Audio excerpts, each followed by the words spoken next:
The Eighth Crusade, the final victory of Islam. All crusades have been bloody.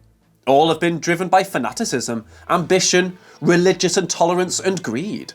However, the last crusade had something notorious. New alliances were formed that had nothing to do with creed but power and trade. The Genoese and Venetians allied with the Islamists by supplying them with goods. The French fell due to a plague.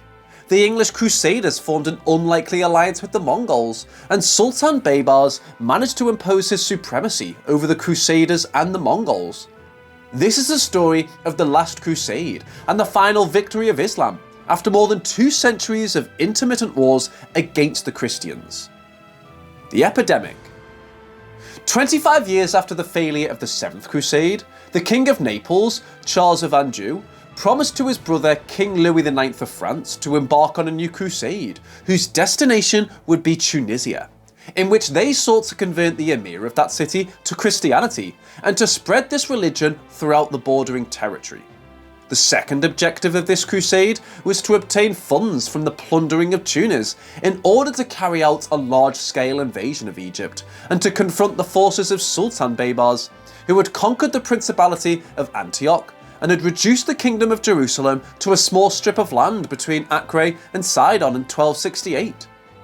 The 8th Crusade left Aigues Mortes on July 1st, 1270.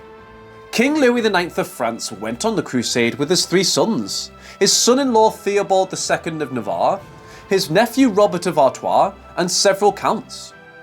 After his arrival in Tunis 18 days later, the Crusaders found to their surprise that their emir did not wish to abandon Islam and instead decided to defend himself against the invasion.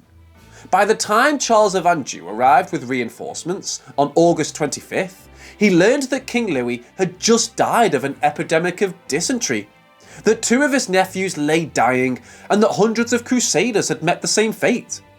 The situation led Charles of Anjou to decide to withdraw his forces from Tunis, while Philip the Bold, the last surviving son of Louis, signed a peace treaty with the emir and returned to Europe in 1271. The Prince's Crusade. No crusade is complete without English participation, and this last crusade was to be no exception. The ageing King Henry III of England decided to send his son, Prince Edward I, on a new crusade to fulfil for him the vows he had made to the church. Although at first many English nobles promised to accompany the prince, many of them eventually deserted as travel arrangements were made. As a result, the prince set out with barely 1,000 men for the Holy Land.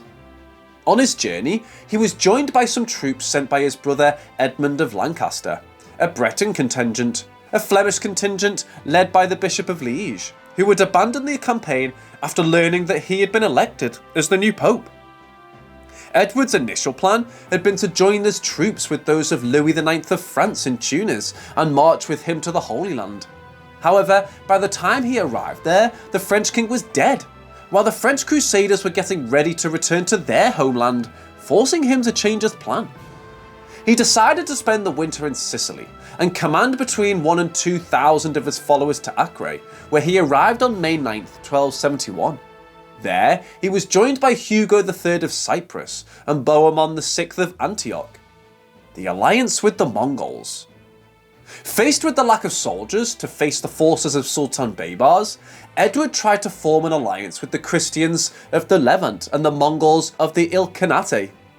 He was surprised to learn of the great divisions between the lords of the Levant, especially between the Venetians and the Genoese, who sided with the Sultan and provided him with wood, iron and slaves, while the Mongols, mortal enemies of the Mamluks, were engaged in a war in Turkestan. However, Abaka Khan, leader of the Mongols in the region, did briefly collaborate with the Crusaders, providing him with a force of 10,000 horsemen from Anatolia. This host surrounded Aintab and defeated the Aleppo troops, whose garrison fled to the city of Hama. The Mongol forces continued to advance towards the city of Apamea. Faced with this new challenge to his power, Baybars, who was in Damascus, assembled a large army with reinforcements from Egypt and marched north to confront the Mongols, who, finding themselves outnumbered, retreated north and crossed the Euphrates border. the Last Peace Treaty. While the Mongols were attacking, Edward attempted to cut down the plain of Sharon and conquer the small enemy fortress of Kakun, which cut him off, an enterprise that resulted in failure. Finally, after a year of war, Prince Edward ended up signing a truce for 10 years and 10 months on May 22nd, 1272, in the city of Caesarea. Due to the enormous shortage of troops, he had to face the Sultan's forces. As for Sultan Baybars, he agreed to the truce so that he would not have to divide his forces between the Mongol threat and the Crusader army, and could take care of his enemies one by one and maintain his military conquests, instead of having to fight on several fronts and risk losing territories. King Charles of Anjou, who served as mediator, tried to keep the Levant in the hands of the Crusaders, as well as the coastal area between Acre and Sidon, free from the Sultan's assaults. The final defeat of the Crusaders. Everything seemed to be going well, saved by the fact that all parties were lying.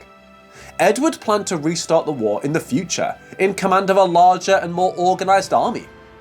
Charles of Anjou did not reinforce the Christian territories to prevent a rival court from taking away his power in a future war, while Baybars ordered the assassination of Edward to prevent a possible invasion.